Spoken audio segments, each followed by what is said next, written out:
Satyabama Institute of Science and Technology, Chennai and Sriperumbudur.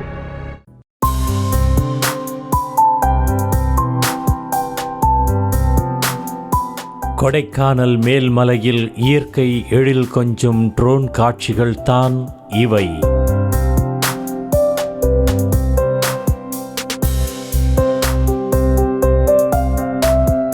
இயற்கை காட்சிகளை அழித்து dome house, A frame room, tent house, wood house என கட்டப்பட்டிருக்கும் காட்சிகள் தான் இவை.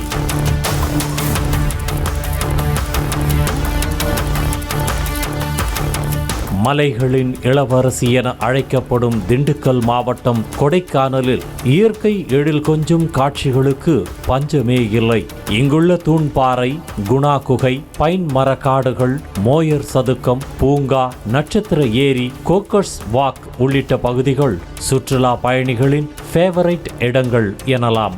ஆனால் இந்த இடங்களை எல்லாம் பார்த்து பார்த்து சுற்றுலா பயணிகளுக்கு சலித்து போய்விட்டதா என தெரியவில்லை. சமீப காலமாக மேல்மலையை நோக்கி படையெடுக்க தொடங்கியுள்ளனர்.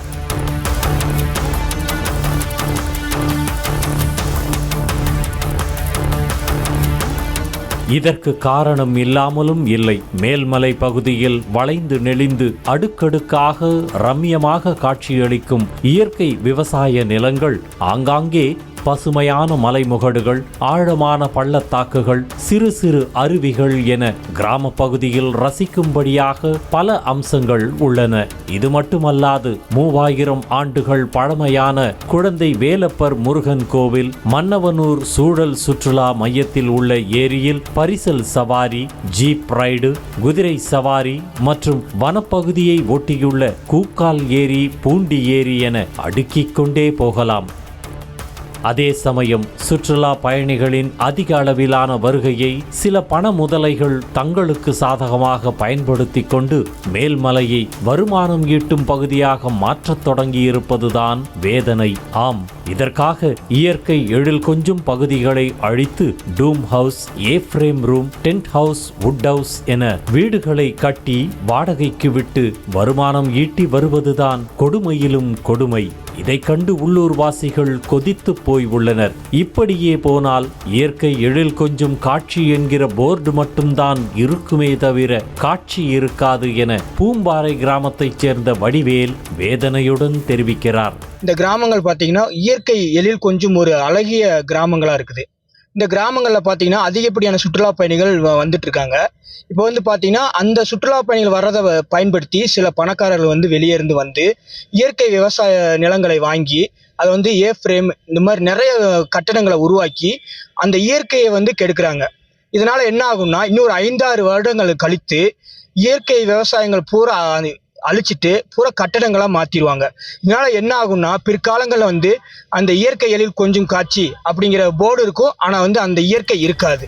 இது ஒரு புறம் இருக்க, மேல்மலையில் விதவிதமான ரூம்களை கட்டியுள்ள பண முதலைகள் அவற்றை ட்ரோன் மூலம் வீடியோ எடுத்து பிரம்மாண்டமாக காட்டி சுற்றுலா பயணிகளை கவர்ந்து இழுத்து ஏமாற்றுவதாக சமூக ஆர்வலர் மோகன் குற்றம் சாட்டுகிறார். சமீப காலமாக இந்த மேல்மலை பகுதியில் டென்ட் ஹவுஸ், டூம் ஹவுஸ், ஏ-ஃப்ரேம் இந்த மாதிரில சமூக வலைத்தளங்களில் அது அற்புதமாக பயங்கரம் பிரமாண்டமாக பண்ணி கொடுக்குறாங்க. இதை பார்த்தோன்னே வரக்கூடிய சுற்றுலா பயணிகள் ஏமாந்துடுறாங்க. ஏமாந்து அங்கே போய் ஸ்டே பண்ண போனோன்னே அங்கே ஒரு நாள் வாடகை 3000-4000 இந்த மாதிரில நடக்குது. மேலும் இதுபோன்ற ரூம்களில் சுற்றுலா பயணிகளுக்கு பாதுகாப்பு இல்லை என குற்றம் சாட்டும் மோகன், இதுபோன்ற கட்டடங்களில் எத்தனை அனுமதி பெற்று கட்டப்படுகிறது, எத்தனை அனுமதி பெறாமல் கட்டப்படுகிறதோ எனவும் சந்தேகத்தை கிளப்புகிறார். அங்கே உள்ள அந்த டூம் ஹவுஸ், அந்த ஏ-ஃப்ரேம் அந்த மாதிரி ஹவுஸுக்கு எவ்வளோ விலை பட்டியல் நிர்ணயிக்கிறாங்க என்பது தெரியப்படுத்த வேண்டும். அங்கே வர சுற்றுலா பயணிகள், இளைஞர்கள் கெட்டு போகிறாங்களே, அவங்களை எப்படி பாதுகாக்க வேண்டும் என்பதற்காக உடனடியாக நடவடிக்கை எடுத்து வரக்கூடிய சுற்றுலா பயணிகளுக்கு பாதுகாப்பு வழங்குமாறு இருகரம் கூப்பி சிரம் தாழ்த்தி கேட்டுக்கொள்கிறேன். ஆனால் விதவிதமான கட்டடங்களுக்காக விவசாய விளைநிலங்கள் அழிக்கப்படுவதாக குமுறும் உள்ளூர்வாசி மணிகண்டன், இயற்கை வளங்களை பாதுகாக்க அரசும் மாவட்ட நிர்வாகமும் முன்வர வேண்டும் என கோரிக்கை வைக்கிறார். இப்போ வரவங்க பூரா குண்டுப்பட்டி, கூக்கால், பாலமுத்தூர் இந்த மாதிரி மேல்மலை கிராமங்களை நோக்கி தான் படையெடுக்கிறாங்க. மேல்மலையில் போகும்போது மேல்மலையிலுடைய அந்த இயற்கை வளங்களும் அழிக்கப்படுது. இதனால விவசாய நிலங்களும் வந்து விவசாய நிலங்கள் வந்து நாளுக்கு நாள் வந்து அழிஞ்சுக்கிட்டே தான் வருது.